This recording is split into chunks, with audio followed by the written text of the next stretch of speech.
तो कल हम लोग जो पढ़े थे वो पढ़े थे about drug metabolism interaction. Drug metabolism interaction कहने का मतलब ये हो गया कि अगर आप दो या दो से ज्यादा दवाओं को एक साथ ले रहे हैं तो उसमें से कोई एक दवा दूसरी दवा के मेटाबॉलिज्म पे इफेक्ट डाले। जैसे कि मैंने आपको बताया था पहले कि जब भी आप कोई मेडिसिन को लेते हैं, कोई ड्रग को लेते हैं ओरल रूट से, तो वो दवा इंटेस्टीन से एब्जॉर्ब होने के बाद सीधे मेन ब्लड सर्कुलेशन में उसे नहीं डाला जाता है। पहले उसे वाया हेपेटिक पोर्टल सर्कुलेशन कहाँ भेजा जाता है? लिवर में। लिवर में तमाम जो माइक्रोसोमल एंजाइम है या साइटोक्रोम एंजाइम है वो उस दवा के साथ कुछ तोड़ फोड़ करते हैं, कुछ मेटाबॉलिक मेटाबॉलिक रिएक्शन होगी। इसमें हो सकता हो कि आपने अगर कोई दवा का 100 मिलीग्राम लिया हो तो 50 मिलीग्राम लिवर में टूट फूट में ही खत्म हो जाए, तो मेन ब्लड सर्कुलेशन में फिर कितना पहुंचेगा? 50 एम। इस घटनाक्रम को हम क्या नाम देते हैं? First pass metabolism. इसे हम क्या नाम देते हैं? First pass metabolism.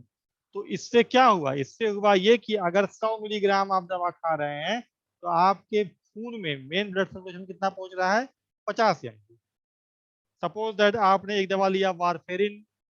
Warfarin 100 M आपने लिया,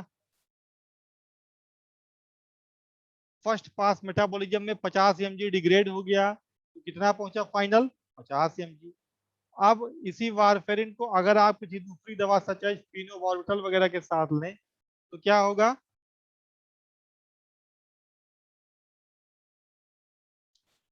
phenobarbital increase the rate of metabolism of warfarin resulting in decrease anticoagulant activity.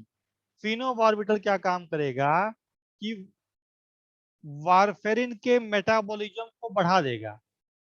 इससे क्या होगा कि 100 एम आपने वारफेरिन मान लिया लिया तो लिवर में 70 एम वारफेरिन डिग्रेड हो जाएगा, तो मेन ब्लड सर्कुलेशन कितना पहुंचेगा? 30 एम। तो जाहिर सी बात है अगर मेन ब्लड सर्कुलेशन में कंसंट्रेशन अमाउंट कम पहुंचा तो उसकी इफिकेसी घट जाएगी। कहने का मतलब यह है कि phenobarbital increase the rate of metabolism of warfarin resulting in decrease anticoagulant activity. अगर आप वारफेरिन और फिनोबार्बिटल को साथ में लेते हैं तो फिनोबार्बिटल की वजह से वारफेरिन का मेटाबॉलिज्म इंक्रीज हो जाता है। इससे जब वारफेरिन का मेटाबॉलिज्म इंक्रीज हो जाएगा तो वारफेरिन बहुत तेजी से डिग्रेड होगा। कहाँ पे? लिवर में, वाया फर्स्ट पास मेटाबॉलिज्म। इससे क्या होगा कि फाइनल एंटीकोएगुलेंट एक्टिविटी वारफेरिन की कम हो जाएगी। इसे हम क्या नाम देते हैं? Stimulation of metabolism. drug metabolism interaction in which metabolic pathway are stimulated। यहाँ पे क्या हो रहा है? फिनोबार्बिटल वारफेरिन के मेटाबॉलिज्म को इनहेंस कर दे रहा है, इसके टूटने को इनहेंस कर दे रहा है। कैसे? वो ऐसे कि लिवर में मौजूद तमाम एंजाइम को ये सप्रेस कर देगा। इससे वारफेरिन का डिग्रेडेशन, सॉरी, वो उसको लिवर में मौजूद तमाम एंजाइम को वो इनहेंस कर देगा। इससे वारफेरिन का मेटाबॉलिज्म बढ़ जाएगा और एक्टिविटी कम हो जाएगी। ऐसे ही दूसरा आता है इनहिबिशन मेटाबॉलिज्म। इनहिबिशन मेटाबॉलिज्म में क्या है? इनहिबिशन मेटाबॉलिज्म में ये होता है कि पता चला आपने पहले एक दवा लिया ए, वो ए दवा लिवर में जब फर्स्ट पास मेटाबॉलिज्म के थ्रू पहुंचती है हेपेटिक पोर्टल सर्कुलेशन के द्वारा तो 50 एम डिग्रेड हो जा रही है। लेकिन उसी एक एक दवा ए को अगर हम दवा बी के साथ लें तो बी क्या कर रहा है? बी लिवर में मौजूद तमाम एंजाइम को इनहिबिट कर दे रहा है, उनकी एक्टिविटी को इनहिबिट कर दे रहा है। इससे क्या होगा?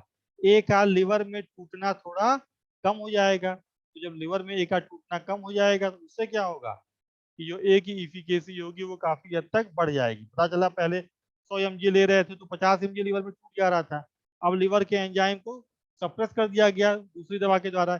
इससे क्या होगा?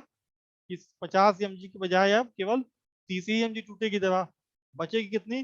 70 एम। वो 70 एम अगर पहुंचेगी फाइनल सर्कुलेशन में तो एक्टिविटी को इनहेंस कर देगी। इसे हम क्या कहते हैं? Inhibition metabolism.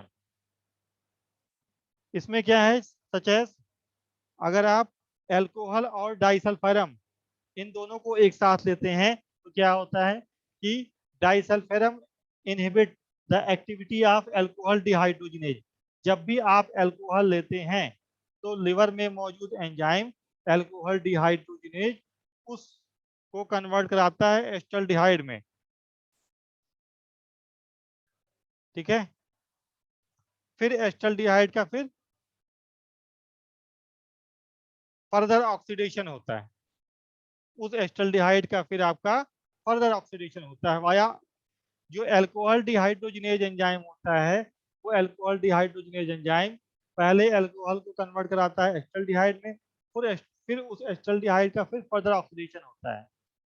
अब अगर आप अल्कोहल को डाइसल्फायरम के साथ लेंगे तो डाइसल्फायरम क्या काम करेगा, उस अल्कोहल डिहाइड्रोजिनेज एंजाइम को सप्रेस कर देगा। इससे क्या होगा, अल्कोहल एस्टल्डिहाइड में तो कन्वर्ट हो जाएगा लेकिन उस एस्टल्डिहाइड का फर्दर डिग्रेडेशन या ऑक्सीडेशन नहीं हो पाएगा। तो एस्टल्डिहाइड आपके बॉडी में इकट्ठा होने लगेगी, उसका जब एक्यूमुलेशन होने लगेगा तो उसका क्या आएगा, अनप्लीजेंट इफेक्ट। उसकी वजह से क्या आएगा, अनप्लीजेंट इफेक्ट। ये मशीनरी, ये मैकेनिज्म हम फॉलो करते हैं कि शराब छोड़ने की जो दवाएं इस्तेमाल, जो अल्कोहल विड्रॉल की जो भी दवाएं होती हैं उनकी मैकेनिज्म यही है। अब इसके बाद आता है drug elimination reaction. Drug elimination reaction कहने का क्या मतलब हो गया,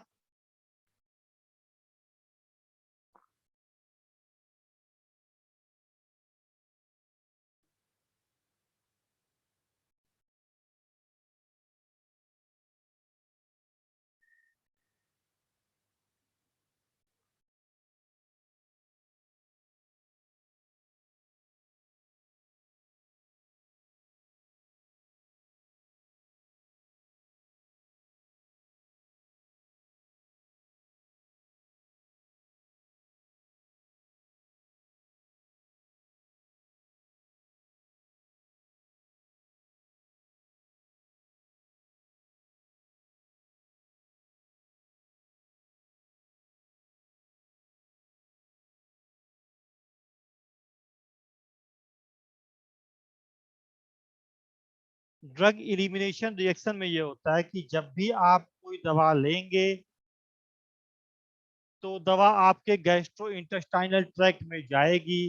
दवा आपके गैस्ट्रो इंटेस्टाइनल ट्रैक्ट में जाने के बाद एब्जॉर्ब होगी, फिर उस दवा का बॉडी के डिफरेंट डिफरेंट पार्ट में डिस्ट्रीब्यूशन होगा, फिर मेटाबॉलिज्म, फिर फाइनली वो दवा एक्सक्रीट हो जाएगी।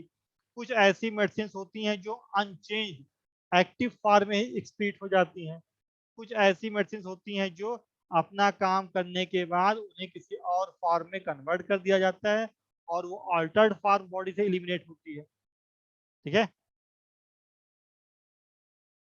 तो ड्रग एलिमिनेशन इंटरेक्शन कहने का मतलब ये हो गया कि आप एक दवा ले रहे थे ए, वो दवा बुखार उतारने की दवा थी, वो अपना काम करती और काम करने के बाद वो किडनी यूरिन के द्वारा बाहर निकल जाती।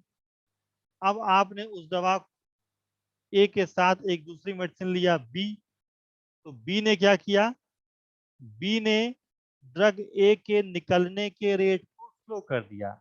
जो ड्रग ए पहले यूरिन के रास्ते 10 mg निकलती, अब वो ड्रग ए यूरिन के रास्ते केवल कितना निकल रही है, 3 mg या 4 mg। या ये भी हो सकता है कि उसके निकलने के रेट को इनहेंस कर दे, दोनों चीजें हो सकती हैं। इसे हम क्या कहते हैं, drug elimination interaction. Drug elimination interaction are those where the expression pattern of the object drug is altered। कि हम जब उस दवा को अकेले ले रहे थे तो जो उसके बाहर निकलने का, एलिमिनेट होने का पैटर्न था वो चेंज हो गया। क्यों, क्योंकि हम दूसरी दवा को भी साथ में सेवन कर रहे हैं। जनरली ज्यादातर मेडिसिन एक्सक्रीट होती हैं in the form of urine, कुछ बाइल के द्वारा और कुछ, तो निकलने का पैटर्न क्या है, यूरिन के रास्ते या फिर बाइल के द्वारा। इन फेसिस, फीका में जो भी बाइल से जो भी ड्रग बाहर निकलेगी वो फीका के रास्ते बाहर हो जाएगी और किडनी के रास्ते जो निकलेगी यूरिन के रास्ते बाहर निकल जाएगी। अब ऐसा क्या हो जाता है कि इलिमिनेशन पैटर्न में चेंज हो जाए?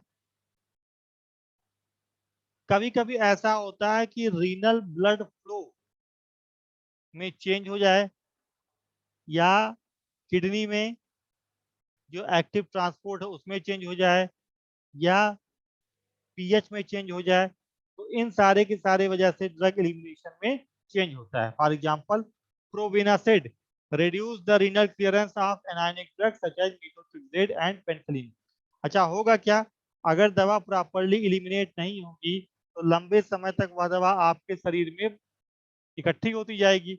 इससे क्या हो जाएगा? Drug toxicity. क्या बढ़ेगा? Drug toxicity. For example, probenecid reduce the renal clearance of anionic drugs such as methotrexate and penicillin। methotrexate और पेनिसिलिन का जो किडनी से निकलने का रेट है उसको चेंज कर देती है। कौन सी दवा? प्रोविनासिड। प्रोविनासिड reduce the renal clearance of anionic drugs such as methotrexate and penicillin। तो major mechanism of excretion interaction are alternation in renal blood flow. कि कुछ ऐसा हो गया कि रीनल ब्लड फ्लो में, अगर मान लो किडनी को आप एक दवा ए है तो आप दूसरी दवा बी के साथ ले रहे हैं, बी ने क्या किया? किडनी में ब्लड फ्लो को चेंज कर दिया। तो जब किडनी में ब्लड फ्लो चेंज हो जाएगा तो जाहिर सी बात है क्लियरेंस चेंज होगा। बी ने क्या काम किया कि यूरिन के रास्ते यूरिन के पीएच को इनहेंस कर दिया या डिक्रीज कर दिया। इससे भी क्या होगा? क्लियरेंस में चेंज आ जाएगा। या कुछ ऐसी दवाएं होती है जिन्हें कहते हैं डायूरेटिक्स। क्या काम करेंगी कि ज्यादा अमाउंट ऑफ यूरिनेशन को प्रमोट करेंगी। डायूरेसिस जब ज्यादा अमाउंट ऑफ यूरिनेशन को प्रमोट करेंगे तो उससे क्या होगा? क्लियरेंस बढ़ जाएगा। तो ऐसी तमाम चीजें हैं। अब इसका एग्जांपल याद रख लो। Alternation in renal blood flow, non steroidal anti inflammatory drug जितनी भी हैं जैसे पैरासिटामोल, निमेसुलाइड, डिक्लोफेनेक, ये सब क्या काम करती हैं? ये सब रीनल ब्लड फ्लो को कम कर देती हैं विथ लिथियम। विथ लिथियम, अगर इनको लिथियम के साथ लिया जाए तो रीनल ब्लड फ्लो कम हो जाता है, इससे इनका क्लियरेंस बाधित होता है। अल्टरनेशन ऑफ यूरिन पीएच, कुछ ऐसी दवाएं हैं such as antacids and amphetamine, वो यूरिन के पीएच को अल्टर कर देती हैं, इससे क्लियरेंस में प्रॉब्लम क्रिएट होती है। Competition for active secretion, probenecid and penicillin, अगर हम प्रोविनासिड पेनिसिलिन या प्रोविनासिड मिथोट्रिक्सेट को साथ में लें तो उसमें भी क्या होता है? क्लियरेंस में ऑल्टरेशन आता है, क्योंकि दोनों में कंपटीशन शुरू हो जाता है। किसके लिए?